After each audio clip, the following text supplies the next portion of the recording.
what types of foods should people eat if they're interested in supporting healthy vision? I love this question because here's the thing. Even I had a blind spot when it came to food, like until I started diving more into that topic like 4 years ago.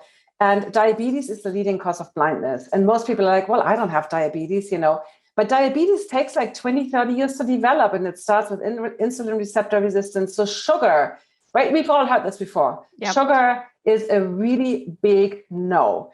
And sugar leads to so many vision problems. And, it starts slowly. It's not like from one day to the next, it's all bad.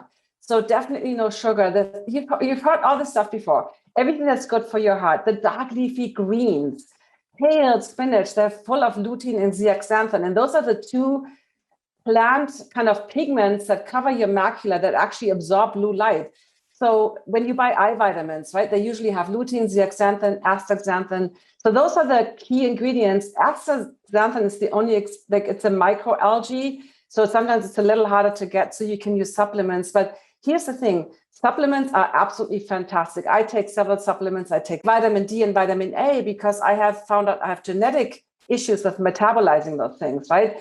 But the key, supplements are not a replacement for a crappy diet. Mm-hmm.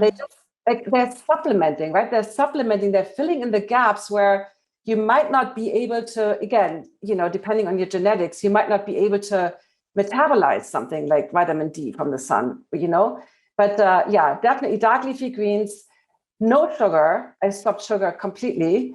And then, the rainbow, the vegetables, the fruits. I'm a vegan. It doesn't matter that you have to be vegan, but I always ask the omnivores, like, how much plants and how much fruit and veggies are you eating? And here, water, very important. Drinking lots of water, vitamin D, vitamin A, vitamin C as well, correct? Yes, vitamin C. That's what I mean. When you eat like a good diet of, eat the rainbow colors. If you have dark leafy greens or greens on every meal, and you have a variety of different, there's purple carrots, there's blueberries, there's orange. Like, eat a good variety of whole foods, not the store, but whole foods. Versus the processed foods are bad. And the other thing that's really important for eyes is omega-3 fatty acids. Most of us get way too much omega-6. Okay. So, and this is where a lot of processed foods are the problem, right? So omega-3s are in chia and flax and walnuts, salmon also. But most people have a very poor omega-6 to omega-3 ratio. And you have to be really conscious about that to get enough.